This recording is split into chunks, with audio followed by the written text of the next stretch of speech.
Indonesia merupakan negara dengan kisah sejarah yang panjang dan sangat menarik untuk dibahas.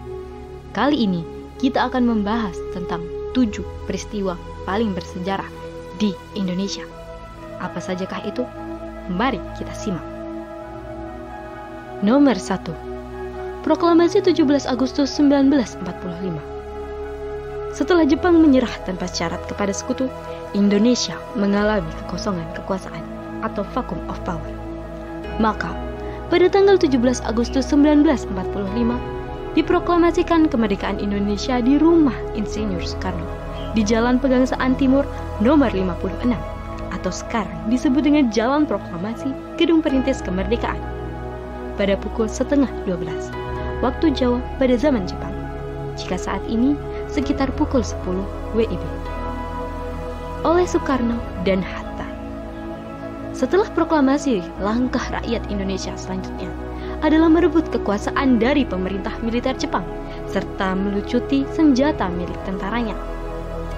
Pada peristiwa proklamasi ini, bangsa Indonesia menyatakan kemerdekaan dirinya sehingga sejajar dengan bangsa-bangsa lain di dunia.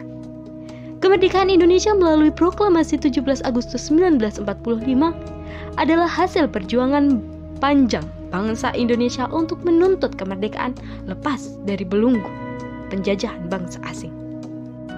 Nomor 2. Berdirinya Budi Utomo. Golongan terpelajar merupakan pemuda-pemuda Indonesia yang terdidik atau pemuda-pemuda Indonesia yang telah mendapatkan pendidikan. Tujuan utama pemerintah kolonial Belanda memberikan pendidikan kepada golongan bumi putra adalah untuk mendapatkan tenaga terdidik dengan biaya yang murah. Pemerintah Belanda menginginkan anak-anak Indonesia menjadi pegawai yang dipengaruhi oleh budaya Barat. Pergerakan nasional di Indonesia dipelopori oleh golongan terpelajar yang ditandai dengan berdirinya organisasi Budi Utomo pada tanggal 20 Mei 1908. Lahirnya Budi Utomo umumnya dipandang sebagai tonggak baru sejarah perjuangan rakyat Indonesia dalam usaha melepaskan diri dari belenggu kolonialisme Belanda. Budi Utomo merupakan suatu organisasi perhimpunan pemuda pertama yang ada di Indonesia yang didirikan pada tanggal 20 Mei 1908 oleh Muhammad Wahidin Sudirohusodo dengan tujuan untuk membangkitkan semangat nasionalisme dan patriotisme para pemuda-pemuda Indonesia untuk menghapuskan kolonialisme yang ada di Nusantara. Nomor 3. Kongres Sumpah Pemuda. Sumpah Pemuda ini diawali pada Kongres Pemuda 1 pada 30 April sampai 2 Mei 1926. Terwujudnya Kongres Pemuda ini memiliki tujuan menanamkan semangat kebangsaan di kalangan para organisasi-organisasi kepemudaan yang ada di Indonesia pada saat itu. Dari hasil Kongres Pemuda Indonesia 1, tercetusnya gagasan untuk melanjutkan kongres tersebut. Pada Kongres Pemuda Indonesia II pada tanggal 28 Oktober 1928 dicapai sebuah kesepakatan untuk membentuk sebuah badan fusi dari semua organisasi pemuda dan sebuah pernyataan ikrar pemuda Indonesia yang kita kenal dengan sebutan Sumpah Pemuda, yaitu satu nusa, satu bangsa, dan satu bahasa. Lagu Indonesia Raya pun diperdengarkan untuk pertama kalinya di Kongres Pemuda tersebut. Lagu ini dibawakan langsung oleh penciptanya, W.R. Supratman, dengan menggunakan biola. Nomor 4.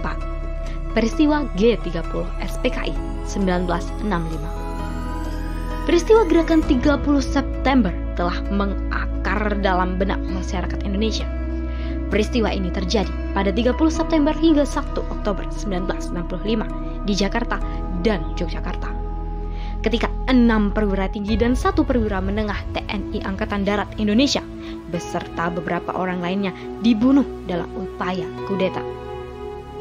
G90S merupakan gerakan yang bertujuan untuk menggulingkan pemerintah Presiden Soekarno dan mengubah Indonesia menjadi negara komunis.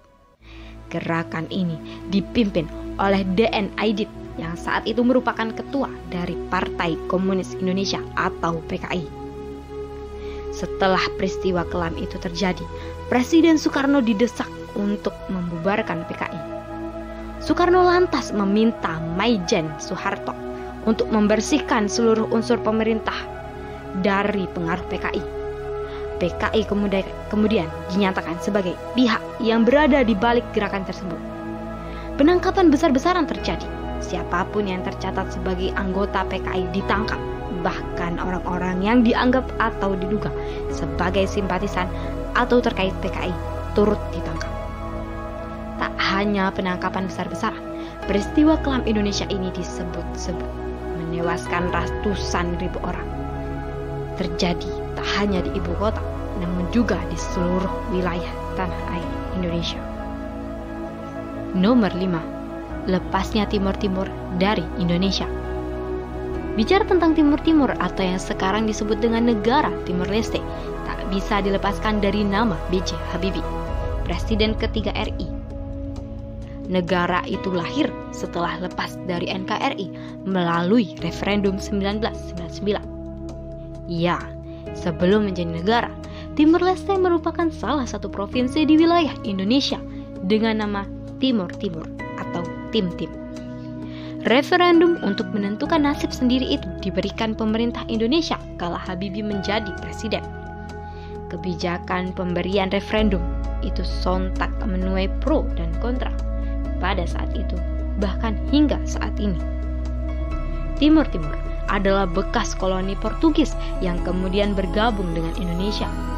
Integrasi itu diresmikan pada 17 Juli 1976. Timur Timur pun menjadi provinsi ke-27 alias provinsi termuda RI pada saat itu.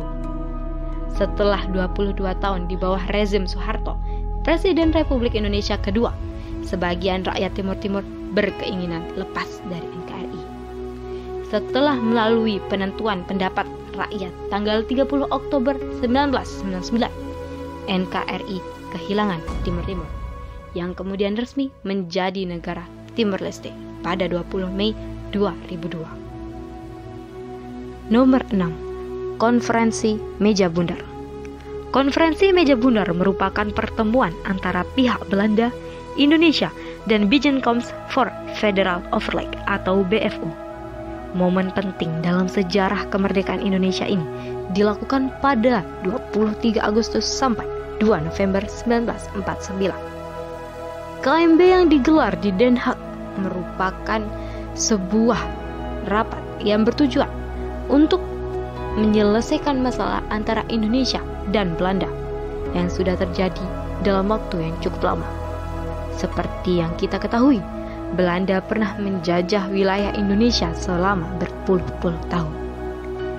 Pada tanggal 2 November 1949, tercapailah persetujuan konferensi Meja Bundar dengan hasil berupa 1. Belanda menyerahkan kedaulatan kepada Republik Indonesia Serikat pada akhir Desember 1949. 2. Akan dibentuk Uni Indonesia Belanda. Dalam uni itu, Indonesia dan Belanda akan bekerja sama dan kedudukan Indonesia Belanda sederajat. 3. Indonesia akan mengembalikan semua milik Belanda dan membayar hutang-hutang Belanda sebelum tahun 1949. 4. Masalah Irian Barat akan dibahas 1 tahun kemudian. Nomor 7. Dekret Presiden 1959. Salah satu peristiwa besar dalam sejarah ketatanegaraan Indonesia adalah diumumkannya Dekret Presiden 5 Juli 1959. Dekret ini menegaskan untuk memberlakukan kembali Undang-Undang Dasar 1945 sebagai konstitusi Indonesia. Lahirnya Dekret Presiden 5 Juli 1959 tidak bisa dilepaskan dari kegagalan konstituante membentuk sebuah undang-undang baru pengganti UUD sementara 1950. Dekret ini berisi tentang pembubaran badan konstituante yang dihasilkan pada pemilu 1955 dan penggantian Undang-Undang Dasar dari UUD 1950 ke UUD 1945.